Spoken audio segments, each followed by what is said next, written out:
Muslim psychologist Dr. William Barlow put out a survey to Muslim converts in the community. What he got back shocked him, and it's going to shock you too. And the amount of people who went through the most horrible things you can imagine is just staggering. It's just insane. That was just a tease. We're going to go through this and Dr. Barlow's reflections, as well as my wife Huda, her reflections as a new Muslim, someone who converted to Islam and then left it. Let's get into it.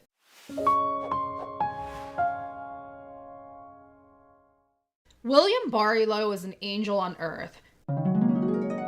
You might think that's strange for me to say as an ex-Muslim, but that former convert self is deeply grateful to Barlow because of the work he does. While think tanks like Yaqeen keep recycling the same types of Islamic content and Muslim influencers are trying to get rich, portraying Islam as the flowery, soft life solution for all women, Barlow is on the front lines of the convert scene, creating something largely unheard of before.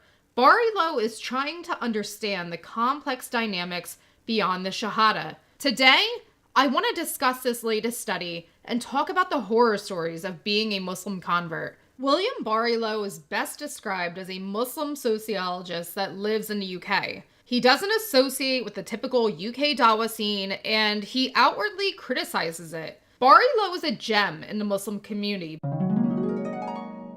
because he's a modest man who simply seeks knowledge and understanding about the community he's a part of, Muslim converts in particular. In a little bit, I am going to get into some of the horror stories I have, as well as the horror stories of others who have converted to Islam. But first, let's see what Barlow is up to these days. Assalamu alaikum everyone. So as you know, I've been working on the Great British Muslim Convert Study, and I have been going through the first batch of submissions. We've got 600 of them at the moment. So classic data crunching work, but I'm not feeling well. I read every single testimony, and the amount of people who went through the most horrible things you can imagine is just staggering. It's just insane.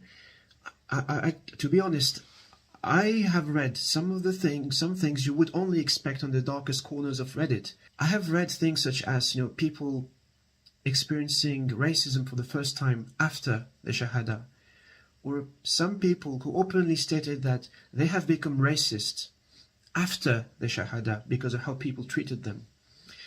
The amount of people who got into marriages, men and women, and suffering some of the most traumatic things you can imagine. It's financial, spiritual, physical, verbal, emotional. Oh my God. Of course, we've got, there's good story, positive stories. There's good organizations that provide very, very good care. But I have to say the overwhelming majority of the testimonies I've read, it doesn't look good. You wonder what to do in that case, because of course I'm just a researcher. I don't have the power to do anything, but you feel very powerless because you want to see these people face to face, give them a big hug, tell them it's gonna be okay. It's just the level of the level of what some people go through is so extreme. I've never read anything like this. Myself, I've overcome very, very difficult situations. I know of friends who have overcome difficult situations, but, at what point does it stop? People don't deserve to be treated like that. On the positives, I'm telling myself that, we're doing this so we can improve the services, we can improve the support given to people who are in these difficult situations. So if you are British, convert to Islam.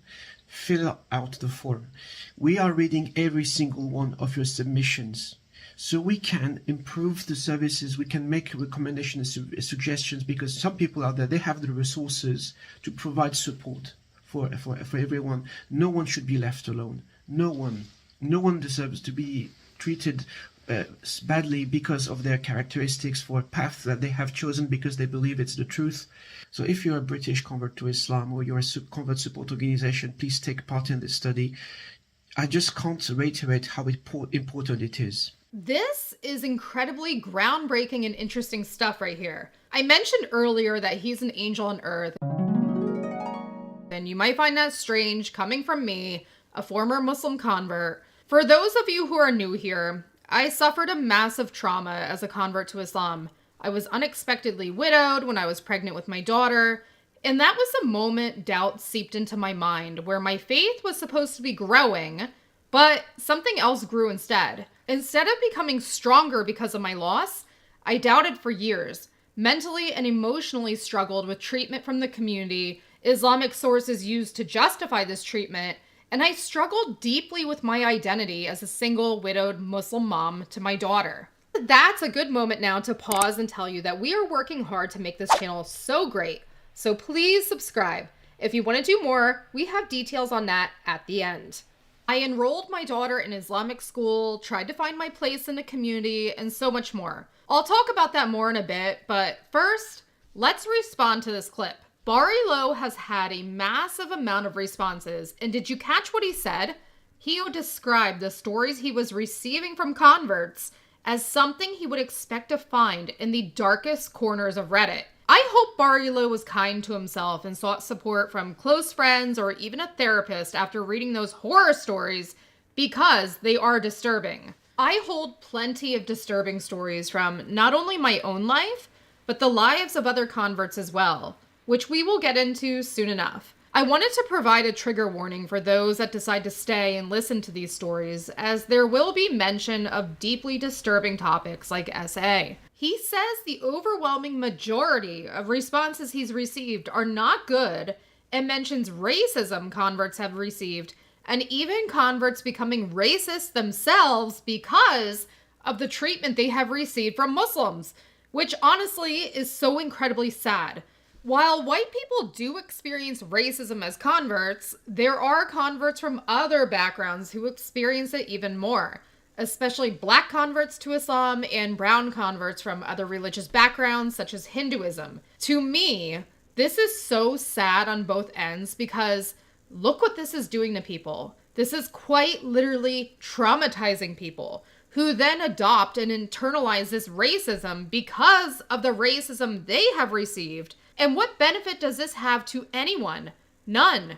None at all, except continuing the cycle of racism. You know, when I converted to Islam, this was one of the things about the religion that I thought was beautiful, but the reality is so ugly. I have a mixed daughter, and I knew so many converts with mixed children from all kinds of backgrounds, but the level of racism and shit they received for marrying Somali men, Arab men, Pakistani men, Indian men, etc., etc., etc., was disgusting and mind-blowing.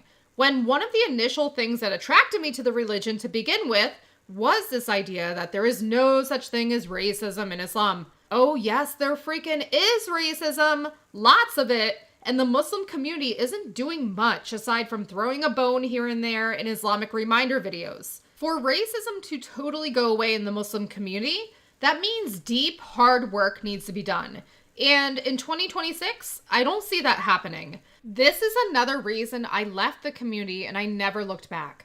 I want my daughter to have freedom in every sense of the word, meaning I want her to dress how she wants, live how she wants, and marry whoever she desires, whether that boy is from Ghana, Ecuador, India, Pakistan, Jamaica, French boy from Morocco, quite literally from wherever. I want her to be happy, and I don't want to hear shit from Muslims that, oh, she's only half Arab, and oh, she's half white and half Arab, no good. Now that we have covered Bari Low's disturbing research findings, remember earlier I was going to talk about some horror stories? I am going to tell one, and just a reminder again, there will be mention of SA, so please keep that in mind. I am not going to name any names, but I have a story. This story is not about me, but someone else, a convert. Years ago, I heard about a convert to Islam, a sincere convert, someone who practiced and believed with their whole heart. Reddit can be a useful tool and source of information to learn about anything in life. If you want to learn about shooting up heroin, it's there. By the way, I never did heroin. I'm just saying this for shock value because there's addicts on there who post pictures of shooting up and whatever. If I want to get a free pizza, just get enough karma to post a request. And if you're lucky enough, A kind stranger Redditor will buy you a pizza. It goes on, but you get the idea.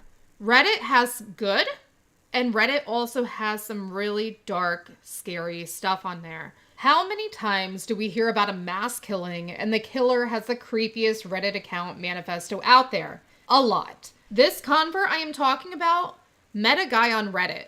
They talked, and he appeared religious. They decided to meet in real life.